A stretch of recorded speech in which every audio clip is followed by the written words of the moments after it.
TMC পঞ্চায়েতের মহিলা প্রধান কাঁদতে কাঁদতে টিএমসি কর্মীদের বিরুদ্ধে থানায় অভিযোগ দায়ের করলেন। টিএমসির বিরুদ্ধে টিএমসির সরব গোষ্ঠীকোন্দল না অন্যায়ের প্রতিবাদ। দলীয় কর্মীদের বিরুদ্ধে গণধর্ষণ, নগ্ন করে ঘোরানো এবং অ্যাসিড হামলার হুমকি দেওয়ার অভিযোগ তুললেন তৃণমূল কংগ্রেস পরিচালিত গ্রাম পঞ্চায়েতের প্রধানের। বিষয়টি জানিয়ে থানায় দলেরই কর্মীদের নামে লিখিত অভিযোগ দায়ের করেছেন পঞ্চায়েতের প্রধান। ঘটনাটি ঘটেছে বীরভূমের মুরারই 2 নম্বর ব্লকের কুশমোর 2 নম্বর গ্রাম পঞ্চায়েতে।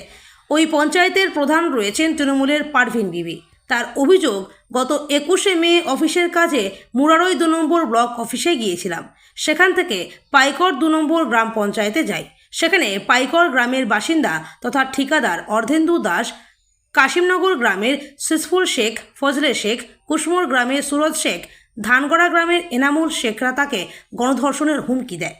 এমনকি নগ্ন করে গ্রাম ঘোরানোর পাশাপাশি চেহারা বিকৃত করতে অ্যাসিড ছুঁড়ে মারারও হুমকি দেয় তারা। দুষ্কৃতীরা অপহরণেরও হুমকি দেয়। প্রধানের অভিযোগ, দুষ্কৃতীদের পঞ্চায়েতের কাজ না দেওয়ায় তারা হামলার চেষ্টা করেছে। প্রধানের এই অভিযোগ অস্বীকার করেছেন অভিযুক্তরা। তাদের দাবি, প্রধান মিথ্যা অভিযোগ করছেন। তিনি টেন্ডার ডাকার ক্ষেত্রে কোনো নিয়মকানুন মানছেন না। তার বিরুদ্ধে আমরা কলকাতা হাইকোর্টে মামলা করেছিলাম। আদালত আমাদের পক্ষে রায় দেয়, কিন্তু প্রধান হাইকোর্টের নির্দেশ মানেনি। আমাদের হেনস্থা করার জন্য মিথ্যা অভিযোগ দায়ের করছেন প্রধান। আমি কুশমোর 2 এর প্রধান পারভিন বিবি। কালকে পাইকর থানাতে বিডিও অফিসে মিটিং ছিল। মিটিং সেরে আমি পাইকর 1 পঞ্চায়েতে আমার কিছু কাজ ছিল, তার জন্য আমি যাই। ওখানে কিছু দুষ্কৃতী কন্ট্রাক্টর আমাকে ঘেরাও করে আমাকে হুমকি দেয় এবং আমাকে মারতে এসে আর বলে, তোর মুখে অ্যাসিড দিয়ে দেবো, তোকে গ্যাং রেপ করে উলঙ্গ করে তোকে ঘোরাবো। হঠাৎ আমার প্রতি আক্রমণ করে। আমি তখন থানার ওসিকে কল করি। থানার ওসি বলে পঞ্চায়েতের ম্যাটার পঞ্চায়েতে বুঝায়। আমি কি করব, ফোনটা কেটে দেয়। তারপর আমি এমএলএ দাদাকে এবং এসপি সাহেবকে জানাই। ওনারা পুলিশ পাঠিয়ে দেয়। ছোটবাবু অবাইদুল স্যার ভালোভাবে ভেরিফাই করে। তারপর এমএলএ দাদা বলে থানাতে রিপোর্টটা জানাও। আমি থানা যাই। বড়বাবু আমার সঙ্গে কোনো যোগাযোগ করেনি। বড়বাবু আমার কোনো কথাই শোনেনি। অনেকক্ষণ থানার বাইরে আমাকে রোদে বসিয়ে রাখে। তারপর লাস্টে 4:30 হবে কি 3টে হবে, এইরকম সময়তে থানার ওসি রুম থেকে বার হয়ে বলে একটা রিপোর্ট দেন। আমার কোনো কথাই শুনেনি, ওটা বলে চলে যায়। তারপরে আমি রিপোর্টটা নিয়ে অনেকক্ষণ আবার রোদে বসে থাকি। মেজবাবু 6টার সময় রিপোর্টটা জমালে। আর আমি কান্না করে যখন মেজবাবু প্রেমজিৎকে ঘটনাটা বলি, তখন মেজবাবু আমাকে বলে কি, এখানে যদি কান্না করেন তো থানা থেকে বের করে দেব। তখন আমি চুপ হয়ে যাই।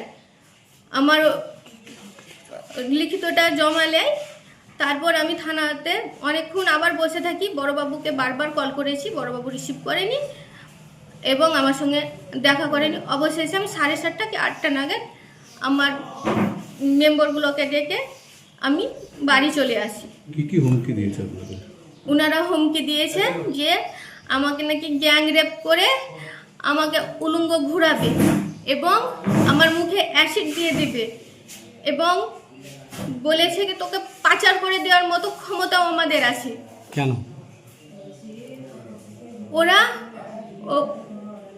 ওরা ঠিকাদার নামে পরিচিত। আমি ওদের কতটা চিনি না। ওরা আনলিগ্যালভাবে আমার পঞ্চায়েতে হয়তো কখনো কাজ করতে এসেছে, তার জন্য ওদের ব্যাড রিপোর্ট পাই আমি। তো ওনাদেরকে কাজ দিইনি। বেআইনিভাবে ওনারা কাজ করতে এসেছিল, আমি ওনাদেরকে কাজ দিইনি।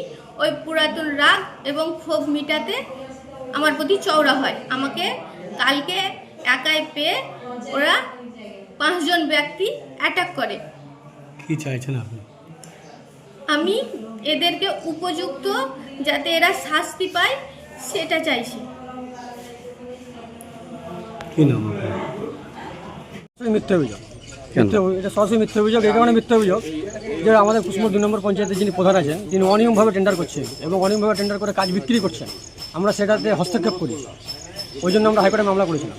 হাইকোর্টে মামলা করার পরে আমরা হাইকোর্টে মামলাতে রায় পাই এবং ওইরকমভাবে অর্ডার কপি নিয়ে আমরা হাইকোর্টে গেছিলাম এবং হাইকোর্টের অর্ডার কপি নিয়ে আমরা পঞ্চায়েতে যখন যাই, পঞ্চায়েতে আমাদের প্রধান হাইকোর্টের অর্ডার কপিকে দেখে কিন্তু হাইকোর্টের অর্ডার তক মানেনি।